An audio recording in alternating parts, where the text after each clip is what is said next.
जय गुरुदेव। जय गुरुदेव।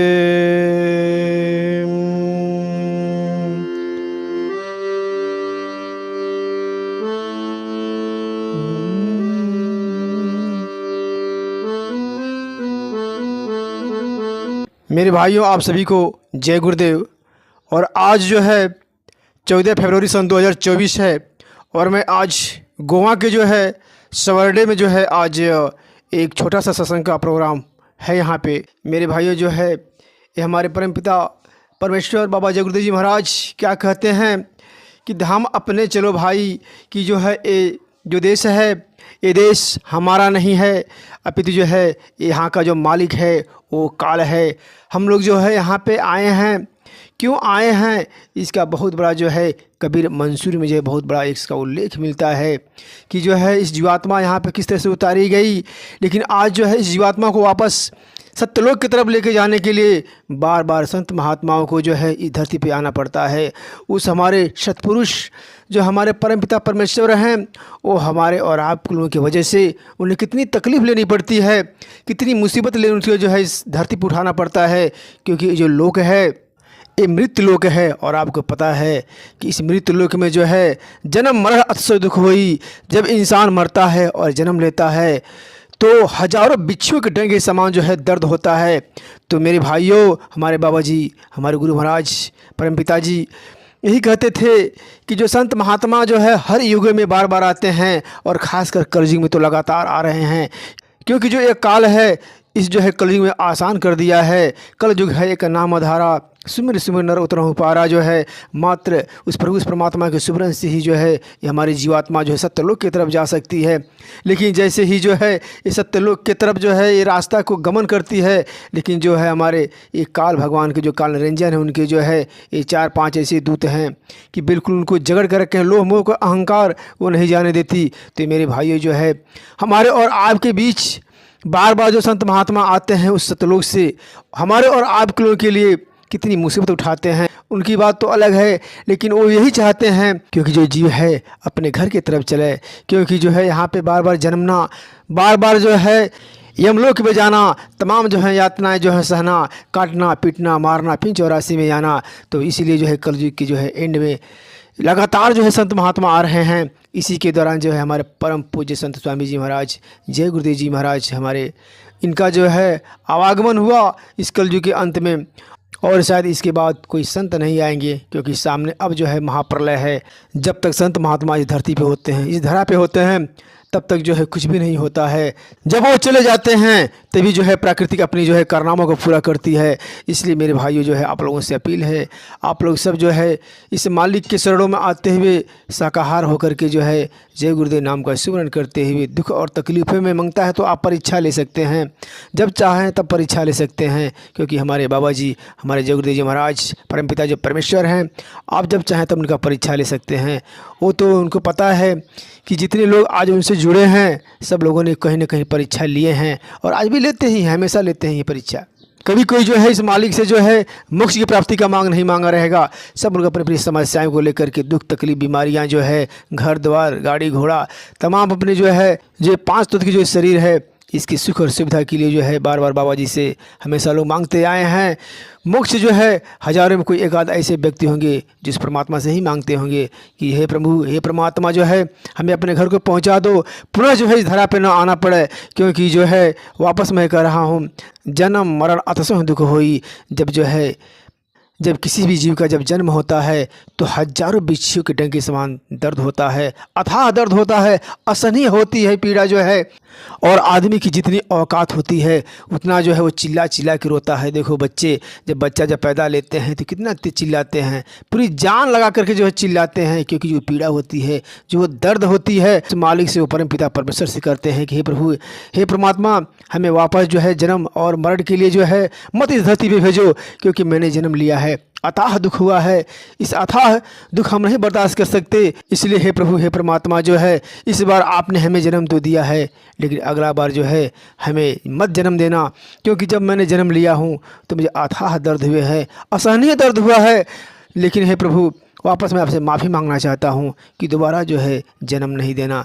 उसी तरह से जो है जब इंसान के जब शरीर से जो है आत्मा निकलती है, प्राण निकलता है, चाहे इंसान हो चाहे कोई भी जीव और जंतु हो जो है, तो देखिए जो है जब बच्चा जब जन्म लेता है तो तेज़ी से चिल्लाता है, रोता है। लेकिन जब मृत्यु जब होती है किसी का, तो मृत्युकालीन में जो है आदमी रोता नहीं है, उसकी जो आवाज़ें हैं वो बंद हो जाती हैं। यहाँ से जो गले के ऊपर का जो हिस्सा होता है पूरी तरह से सचेत रहता है, होश रहता है, लेकिन नीचे का जो सारा हिस्सा होता है बिल्कुल उसकी नस और नाड़ियों को जो है ये हम लोग तोड़ तोड़ के उसके पूरा जो है चूरा बना देते हैं। बकिया जो रह जाता है माजरा यहाँ का, इसके अंदर ही जो है वो जीवात्मा रहता है, वो प्राण रहता है। मेरे भाइयों जो है आदमी की जो है कंठ बंद हो जाती है, चिल्लाता नहीं है। जब ये प्राण निकलता है तो लगातार जो है उसकी आंखों से आंसू गिरता है, आंखों से जो है पानी गिरते रहता है। अपने उस दर्द को जो है किसी से बयान नहीं कर सकता, ना ही जो इस प्रभु पिता परमेश्वर से बयान कर सकता है, और ना ही किसी घर के किसी परिवार से बयान कर सकता है, क्योंकि जो उसका गला है वो बैठ चुका है, वो बंद हो चुका है। अब उसको जो है सजाए भुगतने का जो टाइम आ गया है। जब बच्चा जन्म लेता है तो रोता है और इस मालिक से प्रार्थना करता है कि हे प्रभु, हे परमात्मा, हमें वापस इस धरा पर न भेजना, क्योंकि अभी मैंने जो जन्म लिया हूँ मुझे अथाह दर्द हुआ है, इतनी तकलीफ़ें हुई हैं, इतनी पीड़ा हुई है कि जो है असहनीय है, हम इसे बर्दाश्त नहीं कर सकते।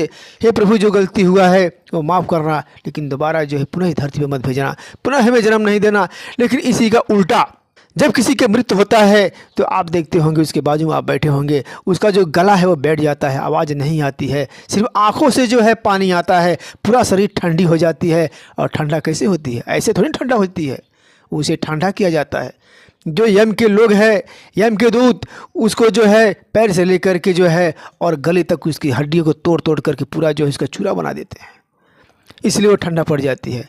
और जो आत्मा है आकर के जो है इन दोनों जो है आंखों के बीच में जो है सिमट जाती है और रोती है, चिल्लाती है। लेकिन मेरे भाइयों वो गला बैठ जाता है, वो पुकार जो है वो मालिक नहीं सुनता है, वो पुकार जो है अंदर ही अंदर जो है गूंज के रह जाती है, क्योंकि जो है उसने इतना पाप किया है, इतना कुकर्म में धरती पे आके कर चुका है। उसने मालिक को कभी याद नहीं किया, उस मालिक को पाने के लिए कभी भी जो उसने तड़प नहीं की, उसने सांसारिक चीज़ों को पाने के लिए जो भी उसने जो अपनी पूरी जो ज़िंदगी उसने जो है ख़त्म किया, व्यतीत किया, वो संसार के हर एक चीज़ को पाने के लिए, इस पांच तत्व की शरीर की जो है सुख सुविधा के लिए जो है उसने पूरी ज़िंदगी को बर्बाद किया है, ख़त्म किया है। लास्ट में जो है उसे कुछ भी याद नहीं आता है, वो सिर्फ जो है अपने घर के लोगों को चिल्लाता है, देवी देवताओं को चिल्लाता है, लेकिन जो है कहाँ कौन सुनने वाला, क्योंकि उसका जो है आवाज़ बंद हो जाती है। वो प्रभु परमात्मा को बिल्कुल जो है भूल चुका रहता है, क्योंकि जो है उसने कभी ज़िंदगी में कभी भी भगवान का नाम नहीं लिया। यदि नाम भी लिया होगा तो अपने स्वार्थ के लिए लिया होगा, कहीं फंस गया होगा, ऐसा कोई माजरा में जो है उसको मुसीबत आया रहेगा, तो उस मुसीबत से बचने के लिए कभी कभी जो है प्रभु का नाम ले लिया रहेगा। लेकिन मेरे भाइयों जो है अब तो उसको जो है दंड का जो है प्रावधान है, अब उसकी सजा दिया जा रहा है। उस समय में जो है बिल्कुल उसे जो है उस प्रभु की, परमात्मा की याद नहीं आती, क्योंकि जो है उसने कभी उस नाम लिया ही नहीं है, कभी नहीं लिया उसने। जब तक इस धरती पे रहा, इस मृत्यु लोक में रहा, इस निरंजन के जो है लोक में रहा, तब तक तो किसका काम किया? निरंजन का ही काम किया, काल का ही काम किया। ये हार्ड मांस जो है, जो ये पांच तत्व की जो शरीर है, इसको जो है पेट पालन के लिए जो है ये जो इंद्रियां हैं, 10 इंद्रियों में से 9 इंद्रियों का जो है वो सुख सुविधा और भोग भोगा है, तो निश्चित तौर पे जो है उसे शांति कैसे मिलेगी? कैसे अपने निज घर को जाएगा? इस तरह से जो है अपने वो परम पिता परमेश्वर की तरफ अपने पति के घर में कैसे जाएगा? अपने पति के घर में जाने के लिए साफ पाक रहना पड़ेगा, साफ सुथरा रहना पड़ेगा, तभी तो अपने पति के घर पे जाएगा। तो हमारा जो सतपुरुष है, हमारा जो पति है, उस पति के घर में पहुंचाने के लिए हमारे गुरु महाराज वो जो है सत्य लोक के वासी हैं, यहाँ के रहने वाले नहीं। तो इसलिए हर बार जो है हर युगों में हर वक्त जो है संत महात्मा इसी के लिए आते रहते हैं। जो पीड़ा दी जाती है, जो यातना दी जाती है, तो बाद में जो है इसको तोड़ मरोड़ करके जो है इसके टुकड़े टुकड़े करके जो है वापस जोड़ करके जो है पुनः जो है किसी भी जीव जंतु में बंद कर दिया जाता है। तो जो सजा इसको मिला फिर वापस जो है पशु पक्षी में इसको डाल दिया जाता है, और पशु पक्षी में एक बार चला गया तो फिर 84 लाख योनि में भटकते भटकते भटकते कई युग बीत जाते हैं। पुनः मनुष्य शरीर जब मिलता है, तो जब पुनः जब मनुष्य शरीर जब मिलता है तो फिर वो बच्चा बन के जन्म लेता है और फिर रोता है। जब धरती पे आता है तो फिर रोता है कि हे प्रभु, हे परमात्मा, मैं पुनः जो है जन्म लिया, और आज तक हमने जो 84 लाख योनियों में जो मैंने जन्म लिया है और मरा है, अथाह दुख भोगा है, अथाह असहनीय है जो है पीड़ा मैंने सही है। हे प्रभु, इस बार हमें बचा लो, हमें वापस जो है इस 84 में मत भेजो। वो बार बार जो है बच्चा जब तक जो है अपने माँ को नहीं पहचानता, जब तक अपने घर वालों को नहीं पहचानता, तब तक सिर्फ जो है उस मालिक से ही जुड़ा रहता है हमेशा। अभी कभी आप देखे रहेंगे कि छोटा सा बच्चा है, अकेले पड़ा हुआ है, मगर वो हंसता है। क्या देख के हंसता है? का जो तार है वो परमपिता परमेश्वर से जुड़ा रहता है, उनसे बातें करता है और जो है कभी हंसता है, कभी रोता है, कभी हंसता है, कभी रोता है। चाहे उसके पास में उसकी माँ हो या ना हो, अकेला रहेगा। लेकिन जैसे ही अपने माँ को पहचानना चालू करता है, वैसे धीरे धीरे धीरे धीरे मोह माया में वो जकड़ते जाता है। फिर जो है पूरी तरह से जो है काल का छाया जो है उसके ऊपर पड़ जाती है। तो मेरे दोस्तों, ऐसे ही करते करते पूरी ज़िंदगी फिर ख़त्म होती है। फिर जो है मरने का टाइम आता है, फिर वही हालत होती है। तो इस तरह से इसी के लिए जो है बार बार जो संत महात्मा इस पृथ्वी पे आते हैं, इस मृत्यु लोक में आते हैं, इसी के लिए आते हैं कि एक बार गलती हो चुकी, जीवात्मा यहाँ पे आ चुके, अब उन जीवात्माओं को निकालने के लिए बार बार जो है हमारे परमपिता परमेश्वर सतपुरुष जो है बार बार जीवात्माओं को यहाँ से निकालने के लिए जो है ऐसे समर्थ गुरु को यहाँ से भेजते हैं। अपना शक्ति को देख करके जो है ऐसे महा जो है पुरुष जय गुरुदेव जैसे महाशक्तियों को यहाँ पे भेजते हैं कि जाओ जो है जीवों को निकाल के लेके आओ। तो इसी तरह से जो है जो हमारे कबीरदास जी आए थे, वो साहब नाम लेकर आए थे जो है, और उन्होंने अपने टाइम पर बहुतों को जो है इस मृत्यु लोक से निकाल करके जो है उस सतपुरुष की तरफ जो है लेके चले गए। वैसे ही हमारे बाबा जी भी जो है बहुत लोगों को जो है बहुत सारे जीवों को जो है निकाल दिया है और जो है सतपुरुष के हो गए हैं, अनामी लोक के हो गए हैं। इसलिए हमारे गुरु महाराज बार बार कहते थे कि जो जय गुरुदेव नाम है आप लोग जो है जन जन तक पहुंचा दो। ऐसा कोई व्यक्ति ना हो जिसको जय गुरुदेव के नाम में पता ना हो। आप जो है पेड़ पौधे पे भी लिख दो कि क्योंकि जो है एक दिन ऐसा वक्त आएगा कि इन पेड़ पौधों की मुक्ति मिल जाएगी। यदि जय गुरुदेव नाम कोई अपने जवान से ले लिया तो निश्चित तौर पर जो है 84 लाख योनि से बच जाएगा। यम में जो यमलोक की जो पीड़ा होती है, जो यातना होती है, वह यातना से बच जाएगा। इसलिए हमारे बाबा जी ने सभी को आदेश दिया, चाहे नए नामदानी हो या पुराने नामदानी हो, सब लोग मिलकर के जय गुरुदेव का प्रचार करो। जितना हो सके जो है देशों में विदेशों में जाकर के लोगों को बता दो, उस जय गुरुदेव महाराज के चमत्कारों को बताओ जो आपने देखा है, और उन्हें बता दो कि इस कलयुग के अंतिम समय में ये जय गुरुदेव जो नाम है सबका इससे भला होगा। और जो है निश्चित तौर पे जो है ये जो जीवात्मा है ये अपने निज लोक की तरफ जाने को तैयार है। हमारा बाबा जी, हमारे गुरु महाराज बाबा जय गुरुदेव जी महाराज जो है आज भी हमारे मालिक हमारे स्वामी जी महाराज जो है बिल्कुल तैयार हैं जीवात्माओं को यहाँ से लेके जाने के लिए कि जो है कौन जीवात्मा मेरे साथ चलेगी जो है सत्यलोक की तरफ, सतपुरुष की तरफ, अपने लोक में जो है अपने घरों में जो है वो तैयार हैं लेके जाने के लिए। लेकिन कोई तैयार होने को रेडी नहीं। इतना समझाने के बावजूद भी खुद जो है लोग फंसे जा रहे हैं। मेरे भाइयों जो है हम ज़्यादा कुछ नहीं कहेंगे, वापस में यही कहना चाहता हूँ कि भाइयों हमारे गुरु महाराज हमारे स्वामी जी बाबा जय गुरुदेव जी महाराज सत्यनाम रूपी जहाज़ लेकर के जो है तैयार हैं। जो है दोनों आँखों के बीच में जो है उनकी जो है वो जहाज़ खड़ी है और वो इंतज़ार कर रहे हैं कि कोई भी साधना करो, कोई भी भजन करो और आओ इस नौका में बैठो और सीधे जो है सत्यलोक की तरफ चला जाए। लेकिन सब लोग तो नामदानी हैं या फिर नए नए लोग हो रहे हैं और आगे भी होंगे, लेकिन जो है साधना जो है कोई करता ही नहीं। यदि साधना में बैठेंगे 2-4 मिनट, 10 मिनट, 15 मिनट, 20 मिनट बैठने के लिए तो आदमी 1-1 घंटा बैठ जाता है। लेकिन सचमुच में जो है उसकी निगरानी किया जाए तो मात्र जो है 2 से 3 मिनट भी जो है उसकी जो है जीवात्मा है वो यहाँ पे नहीं रहता है। लेकिन मेरे भाइयों साधना कोई करता ही नहीं। सब लोग जो है बैठेंगे साधना में, बैठते हैं, भजन भी करते हैं, लेकिन जब बैठेंगे साधना में तो फिर उनकी शुरू हो जाती है। फिर कल क्या होगा, परसों क्या होगा, आज क्या हो गया। 20-22 घंटे जो है उन्होंने कुछ भी नहीं सोचा, आराम से काम किया, खाया पिया, घूमा फिरा, और जैसे ही जब वो साधना में बैठ जाते हैं तो सारी समस्याएं, पूरे साल की समस्याएं और भविष्य की समस्याएं, वर्तमान की समस्याएं और सारा जितनी तकलीफ़ें हैं, लूट मार चोर और जो भी है सबकी सब जितनी भी पारिवारिक समस्याएँ हैं वो सामने खड़ी हो जाती हैं। 1 मिनट बीता नहीं बैठे हुए वो सब आके सामने खड़ी। कल क्या होगा, कल क्या खाएंगे, कल मेरे बच्चों को स्कूल भेजना है, उसको इतना फीस लगा है, आज मेरे धंधे में इतना लॉस हो गया, इतना फ़ायदा हो गया। तमाम जो है जब हम साधना में बैठ जाते हैं तो तमाम जो सांसारिक चीज़ें जो है उसमें आ जाती हैं। हमने दिखावा के लिए तो बैठा है, आधा घंटा बैठा है, लेकिन किया कितना? कुछ भी नहीं किया, नहीं कुछ किया। लेकिन यदि मैं कुछ किया भी तो यदि हमने जो है ठीक है हमने किया, साधना किया और भजन किया, लेकिन जैसे मैं साधना भजन किया उठा, हमको 100 में 60%। देखिए हमारे स्वामी जी बार बार यही कहते थे कि जब आप साधना भजन करते हो, सिमरन करते हो, तो जो मालिक है उसकी मजदूरी नहीं रखता। आप करोगे आपको तुरंत उसकी मजदूरी वो दे देता है। वो मजदूरी आपका बैलेंस नहीं रखता। आप साधन करते हो, भजन करते हो, सिमरन करते हो, जो भी करते हो, आपको तुरंत जो है वो मजदूरी जो है आपको वो देता है।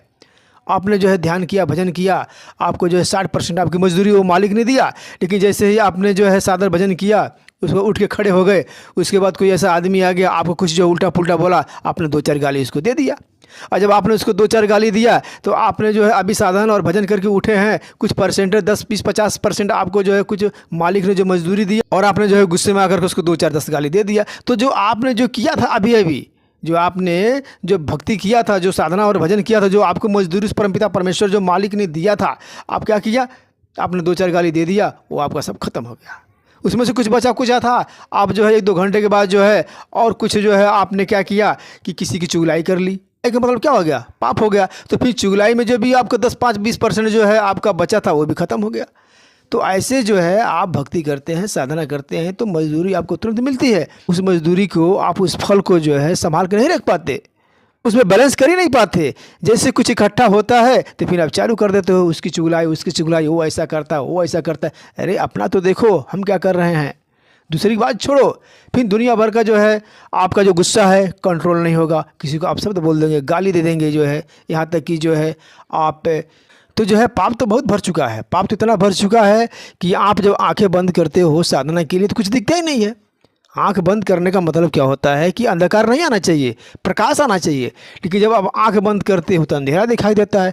इसके मतलब कि ये जो कचरा है, पहले कई जन्मों में जो है आपने इतना पाप कर दिए हो कि बिल्कुल जो काला हो गया। अब देखो ना, कोई कोई ऐसे बर्तन होते हैं, कितने इसमें कालिमा होती हैं कि उसको धोते धोते धोते धोते फिर भी उसकी कालिमा जाती ही नहीं है। तो इसी तरह से जो है आपके कईयों कर्म को जो ऐसे पाप लदे हुए हैं कि जब आप आंख बंद करते हैं तो बिल्कुल काला दिखाई देता, ब्लैक दिखाई देता, कुछ भी दिखाई नहीं देता। लेकिन हमारे मालिक जब मिल गए, हमारे स्वामी जी ने क्या किया? उसको सफाई किया, और सफाई किए, और इन्हीं नहीं, और सफाई किए। जब इन्होंने सफाई कर दिया और सफाई करके जो है आपको नाम दान दे दिया, तो नाम दान देने के बाद फिर क्या किया आपने? जो है जो संत महात्मा होते हैं क्या करते हैं? वो सफाई करते हैं। और जब सफाई कर देंगे, जब साफ़ सुथरा हो जाएगा, तो जब आप साधना करोगे तो फिर आपको अंधकार नहीं दिखाई देगा, तब सीधे प्रकाश ही प्रकाश दिखाई देगा, अंधकार दिखाई ही नहीं देगा। जब हम आंखें बंद करेंगे तो सीधे प्रकाश ही प्रकाश दिखाई देगा, अंधकार नहीं दिखाई देगा। लेकिन भक्ति करते करते पूरी ज़िंदगी खत्म हो गई, आंख बंद किया तो अंधेरा ही आता है, प्रकाश आता ही नहीं है। वो किसकी कमी है? वो हमारी कमियां हैं। हमने जो इतना कचरा लाद के रखा है, और जैसे ही हम साधन भजन सुमरन करते हैं, कुछ पुण्य इकट्ठा होता है, वो हमारे जो स्वामी जी महाराज, हमारे गुरु महाराज उसको साफ़ और सुथरा करते हैं। वो जैसे साफ़ सुथरा करके चले जाते, फिर क्या करते? आप कूड़ा कचरा उठा के उस पर डाल देते, तो कहाँ से प्रकाश आएगा? अभी कोई कहीं से यदि टॉर्च मार रहा है, कहीं से कोई लाइट आपको मार रहा है, और उस लाइट के सामने आप कुछ प्रतिबिंब लगा दो, कोई चीज़ें वहाँ पर ला के रख दो, तो आपको दिखाई देगा? नहीं दिखाई देगा। वो जो रोशनी, जो प्रकाश कहीं दूर से आ रही है, वो लाइट बहुत दूर से आ रही है, और प्रकाश के सामने कुछ ऐसी चीज़ें ला के रख दो तो आपको दिखाई देगा? नहीं दिखाई देगा। उसी तरह से जो है हमारी साधना में जो है, इसीलिए जो है हमारे दोनों आँखों के बीचों बीच जो है जहाँ जीवात्मा रहती है, वहाँ तो प्रकाश ही प्रकाश है। लेकिन जो है हमने क्या किया है, सामने इतना कूड़ा कचरा जो है, इतनी गंदगी भर दिया है कि वो प्रकाश दिखाई देता ही नहीं है। तो इसीलिए जो है संत महात्मा क्या करते हैं? साधन और भजन करवाते हैं, बार बार जो है उस मालिक का नाम लेकर के वहाँ बैठने के लिए बोलते हैं, और आपको चाबी दे दिया कि ये लो चाबी जो है उस ताला का खोल दो। लेकिन आप क्या करते हो? चाबी लिया, जेब में रख लिया। आपको मालिक ने चाबी दिया कि ताला खोलो, नहीं खुल रहा है तो बार बार खोलने का प्रयास करो, बार बार जो है उस दरवाजे के पास जाओ, और दरवाजे के पास जा कर के उस ताले को खोलने का प्रयास करो। लेकिन आप क्या करते हो? खोलते ही नहीं। आपने कोई चाबी मिला, अपने चाबी लेके क्या किया? अपने जेब में रख लिया, और जेब में रखने के बाद क्या किए? वो भूल गए। ताला तो वैसे को वैसे पड़ा हुआ है, लेकिन आप क्या किए? वो चाबी भूल गए, और फिर खोजते हैं। आपने क्या किया? वो चाबी आप भूल गए, और जो चाबी कहीं दूर नहीं रखे हैं, वो चाबी आप अपने पास ही रखे हैं, अपने जेब में ही रखे हैं, मगर फिर खोज रहे हैं, मेरी चाबी किधर गई, चाबी किधर गई, चाबी किधर गई। आपको चाबी मिल ही नहीं रहा है, वो चाबी तो आपके पास है। उस चाबी का उपयोग कीजिए। और जो है कोई भी हो, मैं बता दे रहा हूँ, चाहे जो है कोई भी आदमी हो, आप शाकाहार होकर के जो है जय गुरुदेव का नाम लेकर के आप साधन और भजन कीजिए, जो है वो तो मालिक आपको मिलेगा। जब आप अपने दरवाज़ा बैठेंगे, डेली दरवाज़ों को जब आप खटखटाएंगे तो ज़रूर जो है ज़रूर उस मालिक का दया होगा आपके ऊपर जो है, और किसी न किसी दिन जो है वो ज़रूर वो मालिक जो है आपका दरवाज़ा खोलेगा। और जब दरवाज़ा खोलेगा तो प्रकाश ही प्रकाश दिखाई देगा, तो बिल्कुल आपको अंधकार दिखाई देगा ही नहीं। इसीलिए जो मेरे भाइयों, जो हमारे बाबा जी ने कहे कि जय गुरुदेव नाम जन जन तक पहुँचा दो, देश विदेशों तक पहुंचा दो। मेरे भाइयों, आज भी जो है हमारे भारत में जो है, दक्षिणी भारत में ऐसे बहुत सारे प्रांत हैं, वहाँ पे आज भी जो है जय गुरुदेव के नाम में कोई जानता नहीं है। तो हमारा उद्देश्य, हमारा मकसद यही है कि जो है जय गुरुदेव का नाम जो है वहाँ तक पहुँचाया जाए जहाँ ऐसे प्रांत हैं जहाँ पे जय गुरुदेव के नाम के बारे में कोई जानता ही नहीं है। तो हमारा जो उद्देश्य है, जो हमारा लक्ष्य है कि जय गुरुदेव का जो नाम का जो प्रचार और प्रसार है जो है उस प्रांतों तक पहुँचाया जाए, कि जिस प्रांतों में बिल्कुल जो है जय गुरुदेव का नाम नहीं पहुँचा है। तो इसलिए मेरे भाइयों, हम लोग निरंतर ही प्रयास कर रहे हैं कि बाबा जय गुरुदेव जी का नाम, इनकी चमत्कारी शक्तियाँ जो है, ये नाम किसी इंसान का नहीं है, वो परमपिता परमेश्वर का वो नाम है। तो इसे जल्द से जल्द पहुंचाना होगा, जन जन तक पहुंचाना होगा। इसलिए मेरे भाइयों, जो आप लोग से अनुरोध और प्रार्थना करते हैं, जय गुरुदेव नाम का जो है सुमिरन कीजिए और साधना और भजन कीजिए, जो है निश्चित तौर पर आपको फ़ायदा होगा। यदि आपको उसका परीक्षा लेना है, जय गुरुदेव नाम का परीक्षा लेना है, तो आप ले सकते हैं। आप कहीं भी ले सकते हैं। कोई भी यदि बेहोश आदमी गिरा पड़ा हुआ है तो उसको कानों में जो है जय गुरुदेव नाम बोल के देख सकते हैं। कहीं भी किसी भी मुसीबत में जो है जय गुरुदेव नाम आप बोल के देख सकते हैं। परमपिता परमेश्वर बाबा जय गुरुदेव जी महाराज हमेशा जो है परीक्षा देने के लिए तैयार हैं। आप जब चाहें तब परीक्षा ले सकते हैं। लेकिन मेरे भाइयों, वक्त कम है, टाइम नहीं है, सामने जो है महाप्रलय खड़ी है। इसलिए जो जितना जल्दी हो सके जो है आप लोग जय गुरुदेव का नाम का सिमरन करते हुए, ध्यान और भजन करते हुए बस जो है अपने जीवात्मा को आप लोग जगा लो। और जैसे ही जीवात्मा जो है उस प्रकाश को देख लेगी, तमाम जो है उस साधना के अंदर जो है तमाम देवी देवताओं का दर्शन कर लेगी, फिर क्या है, ये महाप्रलय उसका कुछ नहीं कर पाएगी। जैसे वो महाप्रलय आएगा वैसे ही जो है अपना वो शरीर छोड़ करके वो जीवात्मा निकल जाएगी। आप लोग जो है इस मालिक के हवाले अपना पूरा शरीर कर दीजिए, तन मन धन सब इस मालिक के हवाले कर दीजिए। ये हमारे बाबा जय गुरुदेव जी महाराज, जैसे ही आप जो है जय गुरुदेव का नाम लेंगे, वो कहीं भी किसी विश्व के कोने में रहेंगे, ये हमारे मालिक इसी चेहरे के रूप में आपके सामने आगे प्रकट हो जाएंगे। आपको जिस दिन इसका एहसास हो जाएगा उस दिन आपको मालूम पड़ेगा, फिर आप जो है इस मालिक बिल्कुल भूल नहीं पाएंगे। इसीलिए जो है आप लोग जो है जय गुरुदेव नाम का जो है सिमरन करते हुए शाकाहार होकर के जो है साधन और भजन कीजिए। अपनी आंखें जो है आप स्वयं खोल सकते हैं, और जैसे ही आपको कोई दिक्कत महसूस हो, आपको तकलीफ़ मालूम पड़े, आप शाकाहार होकर कीजिएगा। यदि आप शाकाहारी नहीं रहेंगे तो प्लीज़ आपको फ़ायदा नहीं होगा, पूरी ज़िंदगी ख़त्म हो जाएगी, कोई फ़ायदा नहीं होगा। यही नहीं, आप किसी भी देवी देवता की पूजा करते हो, किसी भगवान की पूजा करते हो, यदि आप मांस खाते हो, मदिरा पीते हो, तो निश्चित तौर पे आपकी पूरी ज़िंदगी व्यर्थ हो जाएगी। आपका कोई भी देवी देवता जो है, चाहे शंकर ब्रह्मा विष्णु, किसी भी देवी देवता की आप पूजा करते हैं, पूरी ज़िंदगी आपकी ख़त्म हो जाएगी। वो आपको दर्शन भी नहीं देगा, आपको जो है वो कुछ भी आपको झलक भी नहीं देगा। इसीलिए जो है आप लोग जो है शाकाहार हो करके जीवों पे दया करते हुए जो है उस मालिक का साधन और भजन कीजिए। जय गुरुदेव नाम लीजिए, और जय गुरुदेव नाम लेते ही आपको जो है वो मालिक हमारा जो है परमपिता परमेश्वर बाबा जय गुरुदेव जी महाराज इसी रूप में जो है आपको साधना में मिलेंगे। और फिर देखिए ना, प्रकाश भी आपको दिखाई देगा, और वहाँ से जो लगातार जो है आवाज़ें चल रही हैं, जो आवाज़ें आ रही हैं उस मालिक की, उस सतलोक से, तमाम लोगों से जो आवाज़ें आ रही हैं, वो आपको आवाज़ें भी सुनाई देंगे। लेकिन आप लोग जो है, जो हमारे बाबा जी ने जो चाबी दिया है, वो चाबी लेकर के जो है आप दरवाजे को खोलिए। जय गुरुदेव नाम जिसको मिला है वो मात्र जो है जय गुरुदेव नाम की चाबी लेकर के जो है आप जो है दरवाजे पर जाइए और खोलिए। बार बार खोलने का प्रयास कीजिए, बार बार जो है आप जा करके अपने उस दरवाजे बैठिए। लेकिन जैसे ही आप बार बार बैठेंगे, आप जो है दरवाज़ा खोलने के लिए प्रयास करेंगे, वैसे ही धीरे धीरे धीरे धीरे धीरे ये जो आँखों के दोनों भौरों के बीच में जो अंधकार है, वो धीरे धीरे धीरे अंधकार खत्म होते जाएगा, खत्म होते जाएगा। और एक दिन जो है वो मालिक की अथाह कृपा हो जाएगी, और जो है आपको जो है वो अंधकार खत्म होगा, और फिर जो है आपको प्रकाश ही प्रकाश दिखाई देगा। इसी के साथ मेरे भाइयों, जय गुरुदेव, पुनः आपसे मिलते हैं।